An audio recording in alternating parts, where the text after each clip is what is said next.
here's Brody Brazil. Welcome to the 2020 version of the best microphones for broadcast, podcast, YouTube, and content creation. I'm making this video to supersede a previous one I did back in 2019. Now look, we know there are infinite combinations out there of microphones, preamps, and interfaces, all things that work together and are important with each other. But the number of options out there is mind-numbing, especially if you're in the position like maybe you are right now, where you're trying to figure out what works best for you and possibly even make a purchase. What I want to do here is share with you the microphones that I have invested in over time and the ones that I still use for different applications. What I want to do is give you the pros and cons of each microphone and the way that I use them and maybe ways I would not use them. I'm also going to give you a little bit of a variation of choices here, both condensers and a couple dynamics to listen to, also microphones with different form figures, how they even look on camera, I think sometimes can be important. I'm also going to let you hear microphones that have different pickup patterns, but the most important thing, I want you to really critically listen to these samples, both processed and unprocessed, with headphones on. I want you to get a great feel of how each microphone sounds different and how it compares to the others. But the bottom line is this: everybody has a goal, everybody has a budget, and everybody has a voice that is totally unique from anything else. So what I'm going to share with you here are things that work for me. It's not to say that there's one option that suits everybody perfectly. There's not. You have to figure out what works into, again, your budget, what you're ultimately trying to do, and what microphone and setup ultimately complements your room where you're recording and the voice that you're speaking with. So you might find complete different success with a totally unique combination as opposed to what I'm presenting here today. But for processing in this video, I want to let you know I'm using the Universal Audio Apollo Twin X and a host of different plugins. I will try and list the individual signal chains on each microphone as you hear them. Let's begin with the NEUMANN U87Ai. This is a large diaphragm condenser. This is my daily driver. This is overkill. Let's be perfectly honest about that. Yes and no. You do not need this microphone specifically to be successful. Now, at the same time, if you do end up buying this microphone, it could very well be the last one you ever purchase. I do feel serious about saying that. I've also seen on the internet it be compared to the Neumann TLM-103, which I will get to in just a second. There are enough similarities, but here are the most important differences you need to know. First off, this microphone has a little bit of a hotter signal output, maybe 2 to 3 dB greater than the 103. Also, this microphone does seem a little bit less pronounced at the very high and low end of the frequency spectrum. It's a little bit more flat and less aggressive. There are 3 different switches on this microphone. One of them is the pickup pattern. I'm on cardioid mode right now. There's also a low cut filter, which I'm not using, and a pad, which I do not currently have engaged. Let's begin with the pros of this microphone. It has a ridiculously flat frequency response, to the extent that it's like a blank canvas. You put some EQ on this microphone and you can pretty much shape the sound however you want, and it's not going to sound distorted or improper. This microphone really does work well with a proper EQ. Also, the lows on this microphone are more than sufficient. For voiceover, especially a male voice, it really does get to those low-end spots that maybe another microphone wouldn't. Also, on the other side, there's a complement of a perfect amount of detail in the high end. Not overly sibilant, just enough to give you that proper presence. And in terms of self-noise, that's my last pro, relatively low at about 12 dB. And look, this is a microphone design that is still trusted after more than 50 years since it originally came out. Let's get to the cons of this U87Ai microphone, and like any other large diaphragm condenser, it's going to hear everything. It's going to hear a lot of your room, which is not good if you leave it untreated. You're going to hear all that reverberation that you don't necessarily want on your recording. So I would not recommend this microphone at all in an untreated situation. Also for video, it's a bit imposing. It's not the smallest form figure of microphones. People know what it is and they respect the microphone, but it can definitely get in your way here. I've got it conveniently placed on the boom arm. But yeah, it's big, it's bulky, and for video purposes, you may actually not prefer it. Number 3, in terms of cons, this microphone is so flat, like you're hearing it right now with absolutely zero processing, that I'm not sure anybody would ever really want to use it raw. The frequency response curve just doesn't have any flattering characteristics for voice. So again, you pretty much have to use this microphone with a certain amount of processing. And last but not least, beyond the cost of the microphone itself, is the cost of accessories like the shock mount. That comes in at $400 from Neumann. So what I use is a lot less expensive one here from Rycote, does the job just as well. And as far as placement on the boom arm and how it mounts, I actually prefer this one just a little bit better. This is the SHURE SM7B, which, as it'll tell you right on the box, is a legendary broadcast dynamic microphone. Going back, this was my first professional microphone purchase. When I bought this, I did so because I saw everybody else using it. I figured there was some security in popularity and numbers because everybody else was doing it. The microphone also has a long history. Figured I could not go wrong. That being said, I've really found this to be a tricky microphone and one that is not for everybody. Definitely. All right, let's get to the pros here. Looks are number one. This microphone looks the part. You see it everywhere, so everybody's accustomed to it, whether it's YouTube or streaming, even broadcast on television and radio applications. This microphone is everywhere. And yes, it looks good on a boom arm or a stand. So there is that. As much as we're talking about acoustics, the visual definitely plays. It also comes with a built-in shock mount. You don't need to purchase that. You also don't need to purchase a windscreen. It comes with actually 2 different varieties, although I'll be honest, I like how this microphone sounds with neither of them on, but if you have to choose one, this is the smaller one. That's the one I prefer. So again, extra accessories that you don't need to buy, they come with this microphone. I do like the tone of this microphone. That's my number 3 pro here. I think for long-term listening, like an audiobook or a really long-form podcast, this microphone is, for whatever reason, soothing to the ear, especially as it relates to voice. Doesn't fatigue your ears. And lastly here for the pros, I would use this microphone specifically for either a really loud talker, somebody who really gets in here on the mic and goes hard. I would do that. Or I would also use this microphone in a very loud environment. The rejection it features is pretty impressive. I mean, you can not hear things a couple feet away that way. An air conditioning unit, for example, you can crank that thing and you will not hear it on this microphone. It does have a relatively tight and defined pickup pattern. Well, the cons are pretty obvious about this SHURE SM7B. In fact, you've probably already heard them all on the internet. Number 1 is the fact that it requires so much gain. Like I'm talking 70 dB of clean gain realistically to drive this microphone, which means that you're going to also need to have a pretty top-notch preamp and or interface to power this microphone. In my case, this is number 2, it requires an additional purchase. I got the Triton Audio FedHead. What this does is gives the microphone and the signal about a 28 dB boost before it even reaches the preamp. So that just goes to show you how much drive this microphone requires. And then last but not least, I think this is also important.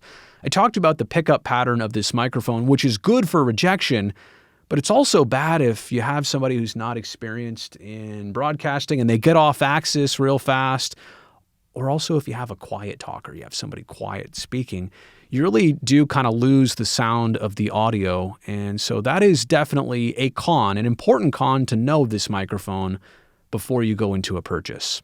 You're now hearing me through the Neumann TLM-103. Believe it or not, this is actually one of the newer Neumann mics, and it's already about 30 years old. Some background on this one, obviously it's a high-level upgrade from most dynamic microphones that you frequently see. When people purchase this, you know it's a real investment mic, and they've made a solid choice. I see others using this, and I instantly know they know their stuff because they went with this guy. This microphone is actually smaller than most people think when you see it in person for the first time, but I have to say that it sounds even better than it looks. Let's get to the pros of this microphone, and the first being one I'm not sure enough people talk about. It has a ridiculously low self-noise. It's about 7 dB, meaning that you can crank up the preamp and not hear any extra fuzz or hiss. You're only going to hear what this microphone hears, and to be honest with you, I'm pretty sure I've decided it hears better than my own ears do at this point.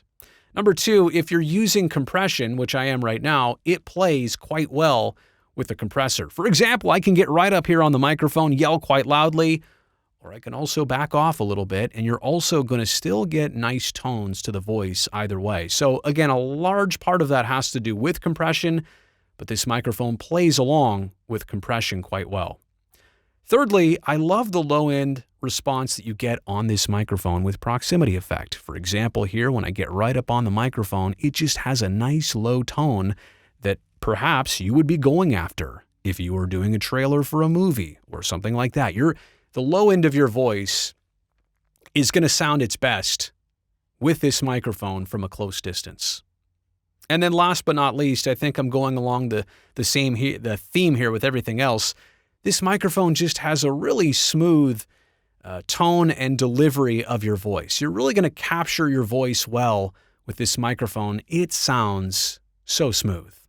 Let's get to some of the cons of this TLM-103 microphone, beginning with the fact that, look, it is built quite well. In fact, like a tank. I love the way it feels, but I would also not regularly take this thing out on the road with me. Even though it comes in a beautiful wood case, a lot of cushioning in there, I just don't feel safe with a lot of movement and hands on this microphone and up and down and potentially getting dropped. It is a large diaphragm condenser. That is a characteristic of all of them.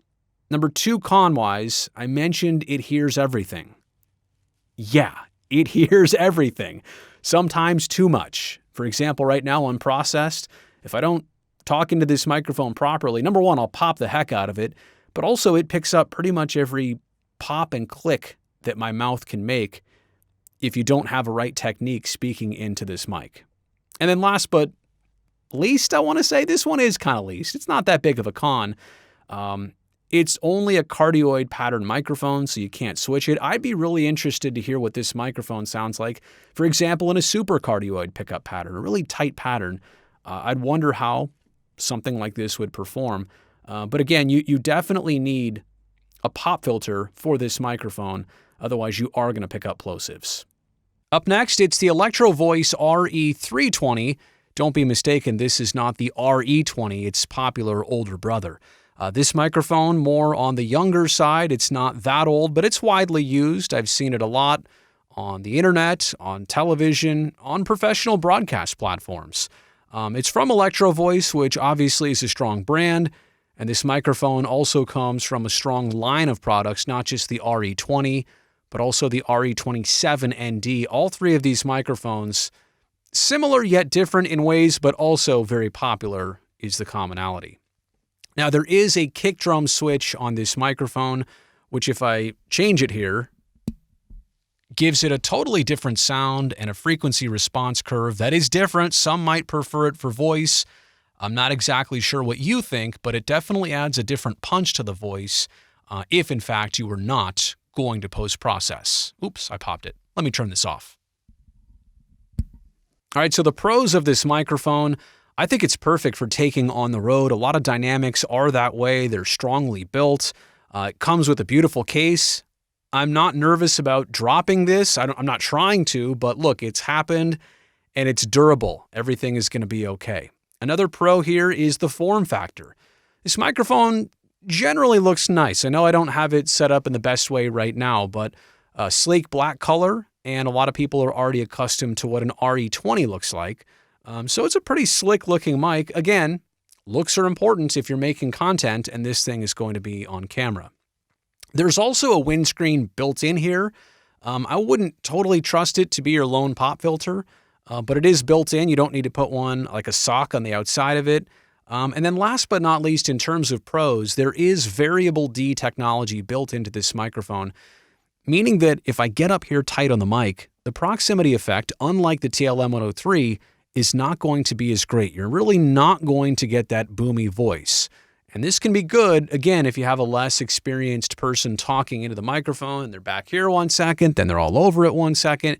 You're not going to have a tremendous sound difference no matter where they are in relation to the microphone. Only 2 cons on this microphone, got to be honest. It's a pretty good purchase.